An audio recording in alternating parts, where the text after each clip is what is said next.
Assalamualaikum warahmatullahi wabarakatuh.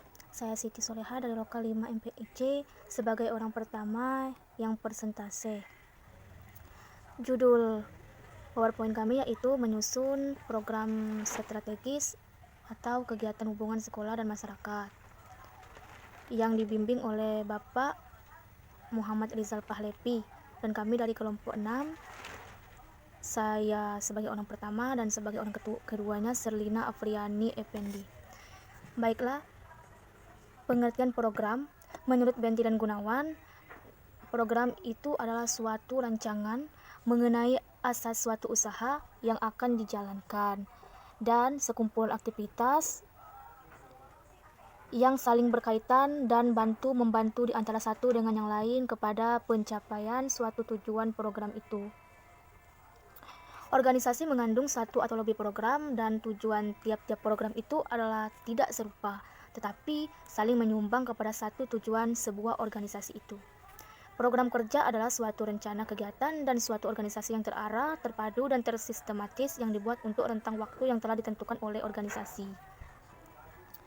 Benti dan Gunawan juga mengatakan ada dua alasan mengapa program kerja perlu disusun oleh suatu organisasi, yaitu pertama, efisiensi organisasi. Dengan dibuatnya suatu program kerja oleh suatu organisasi, maka waktu yang dihabiskan oleh suatu organisasi untuk memikirkan bentuk kegiatan apa saja yang akan dibuat tidak begitu banyak, sehingga waktu yang lain bisa digunakan untuk mengimplementasikan program kerja yang telah dibuat.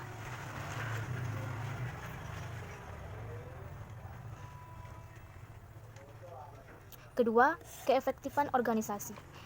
Dengan membuat program kerja oleh suatu organisasi, maka selama itu telah direncanakan sinkronisasi kegiatan organisasi antara bagian pengurus yang satu dengan bagian kepengurusan yang lainnya.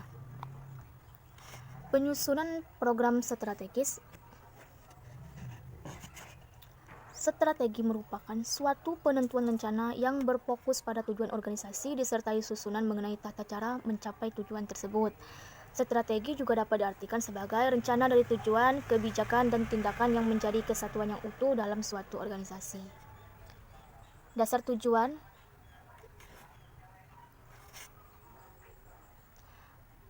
Pertama, analisis strategis.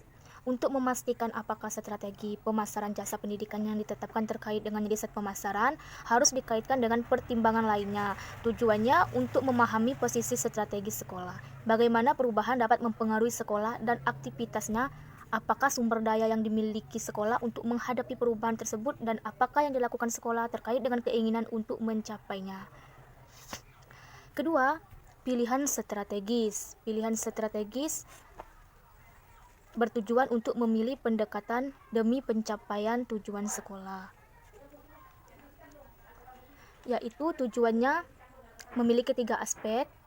Pertama, penghasil pilihan strategis yang harus ada di belakang tindakan sekolah paling nyata, dan yang kedua, evaluasi pilihan strategis yang bertujuan untuk memanfaatkan kekuatan relatif sekolah atau mengatasi kelemahan sekolah, dan yang ketiga, pemilihan strategi yang memungkinkan sekolah untuk menangkap peluang di lingkungan sekolah atau menjawab ancaman dari sekolah kompetitor.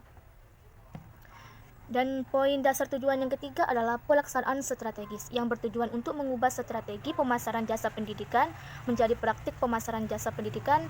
Pelaksanaannya bertujuan untuk merealisasikan keputusan pemasaran jasa pendidikan menjadi tindakan nyata, yang mensyaratkan bahwa keputusan tersebut telah dibuat melalui pemikiran terbuka terhadap kelayakan dan penerimaan dari pelanggan jasa pendidikan.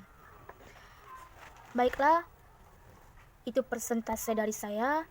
Lebih dan kurangnya saya mohon maaf. Dilanjutkan dengan persentase yang kedua oleh Serlina Effendi. Terima kasih.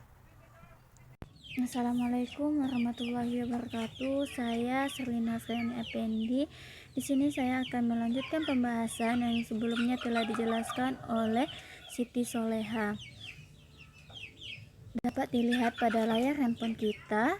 Di situ terdapat pengertian hubungan sekolah dan masyarakat, yang mana dijelaskan bahwa hubungan sekolah dan masyarakat adalah suatu proses komunikasi antara sekolah dengan masyarakat untuk meningkatkan pengertian masyarakat tentang kebutuhan serta kegiatan pendidikan guna mendorong minat dan kerjasama untuk masyarakat dalam peningkatan dan pengembangan sekolah.